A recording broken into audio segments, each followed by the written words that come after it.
Hello, everyone. So, I finally did it. It took me too long, maybe even much longer than I expected or anticipated. Uh, well, I got rid of all my apps on my phone. Uh, I didn't have much left, but I had this one chat app. There were some groups that I had been part of for a long time, and I just felt that I needed to keep it. I needed to be a part of, and that was something I was checking constantly. Well, not all the time, but if I had to assume at least 10 times a day, probably more like 20 or even more. But if you don't know, I got rid of. I don't have. I'm never in Facebook. I have an account in Facebook and on Instagram, but I'm never there. So those were not issues for me. I don't have Snapchat or TikTok of any of the newer ones, obviously, because I'm old. But I had this, it's I guess it's like a habit that you have something, and especially when there's communication involved, you kind of want to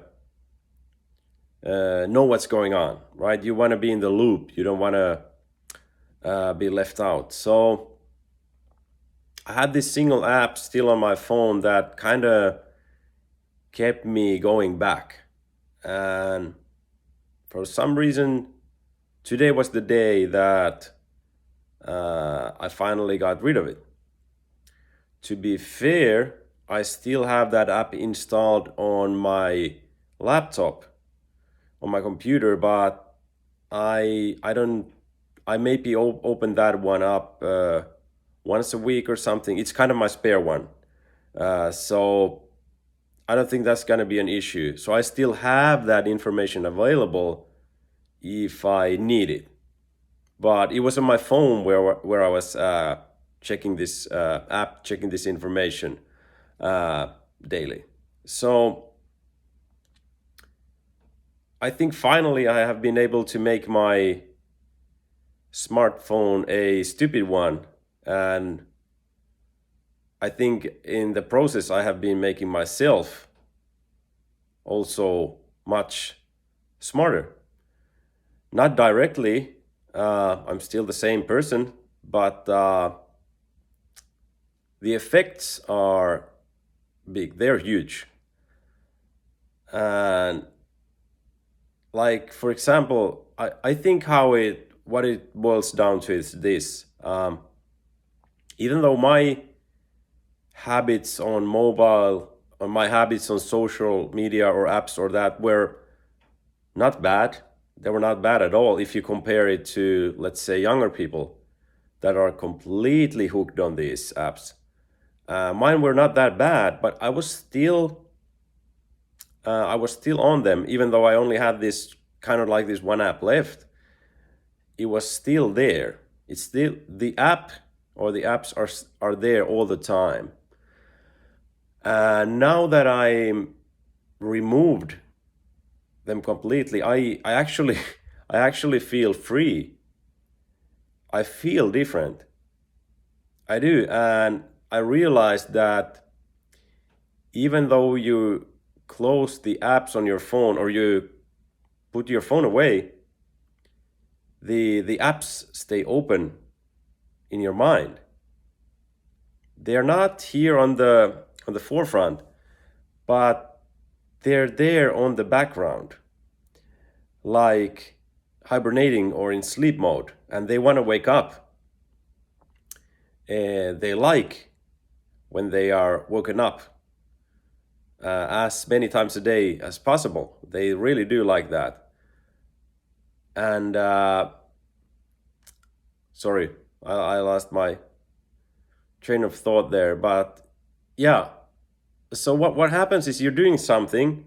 Like I was able to, I noticed if I wanted to kind of calm myself down to be able to read or do some thinking or drawing or anything like that, I knew that I had to put my phone away so I don't see it, and it's not within my reach. So I don't have a big home, I don't have a big house, but I have this small upstairs. So I would usually just put my phone there. So I knew that it was not within my reach. So then, if I had the thought or the temptation to check it, I knew it wouldn't be that easy, and that kind of works.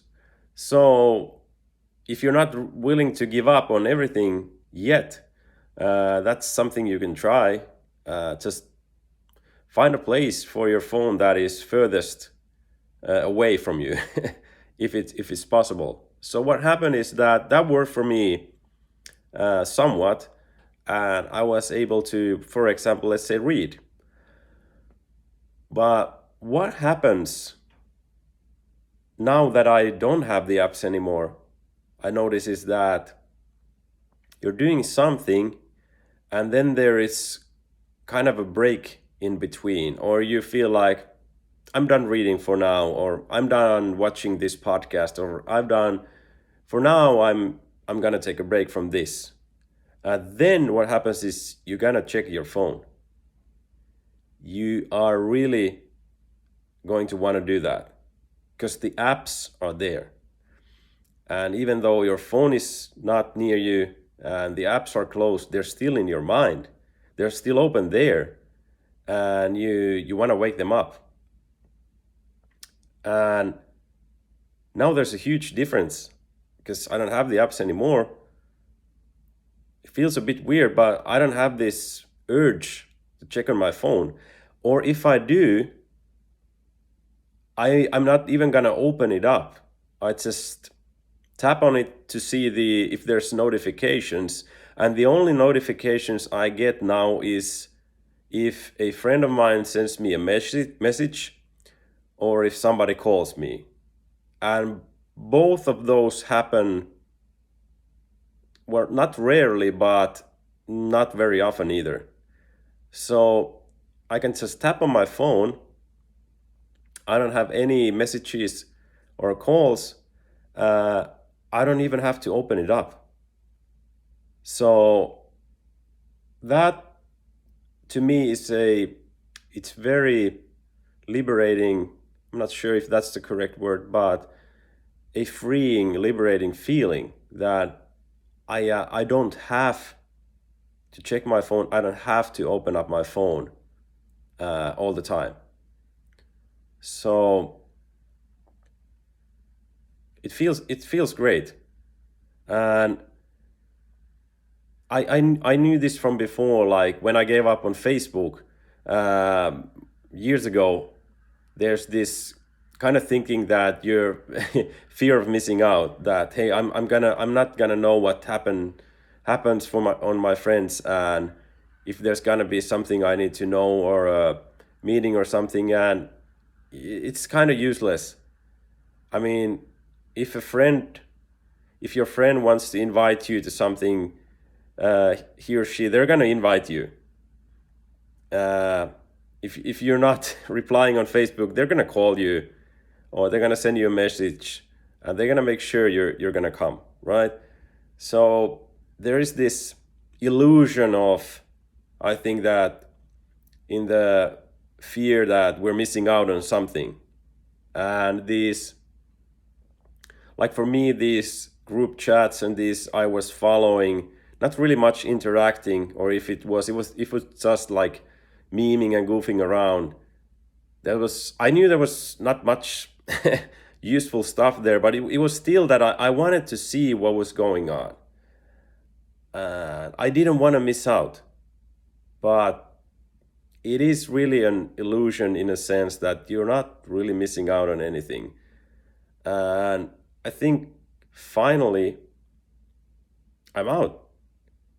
Finally, I have set myself free in a sense, and I think this might sound a bit dramatic, but I already feel it. It is a big difference because now when I stop, this is the important thing I think. to note here is that now when I stop doing something, I can actually stop. I can actually just be still for a second. I can just be still and think and breathe, and I don't have a rush to go anywhere. I don't have to do anything right away next. And I think when you're on your phone, you're on these apps, you're checking them all the time, and they kind of create this loop also, that if you have multiple apps, you want to check them all of them through, and then you go through it again and again. But now I'm not in that loop anymore.